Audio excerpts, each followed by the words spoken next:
بسم اللہ الرحمن الرحیم۔ السلام علیکم، میں ہوں معظم علی اور آج میں آپ کو بتاؤں گا کہ نماز جو ہے وہ کس کی نہیں ہوتی اور کس کی ہوتی ہے۔ تو اس کے لیے حضور علیہ السلام کی ایک حدیث آپ کے سامنے پیش کروں گا، جس میں آپ فرماتے ہیں کہ حضور قلب کے بغیر نماز نہیں ہوتی۔ یہ ارشاد گرامی سے پتہ چلتا ہے کہ بندے کی جو نماز ہے جو وہ پڑھتا ہے تو وہ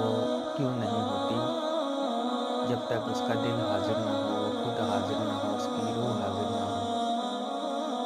تو بندے کا جسم جو ہے وہ کھڑا تو وہ مسجد کے اندر ہے، اس مصلی کے اوپر کھڑا ہوا ہے، لیکن وہ خود کہیں اور کسی سوچوں کے اندر کوئی گم ہوا ہوتا ہے، تو جس کی وجہ سے اس کی نماز نہیں ہوتی۔ تو حضوری قلب کیا ہے کہ اس کا دل حاضر ہو، وہ خود وہاں پہ موجود ہو، اللہ تعالیٰ کے سامنے موجود ہو اور اسے اپنے سامنے دیکھ کر، اپنے سامنے سمجھ کر کہ میرا اللہ سامنے ہے، پھر جو ہے وہ نماز پڑھے، جس میں اس کا دل بھی حاضر ہو، اس کا جسم بھی حاضر ہو، اس کی روح بھی حاضر ہو، اس کا مائنڈ، اس کی روح، اس کے جسم کا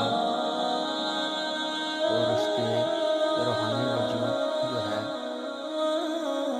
یہاں تک کہ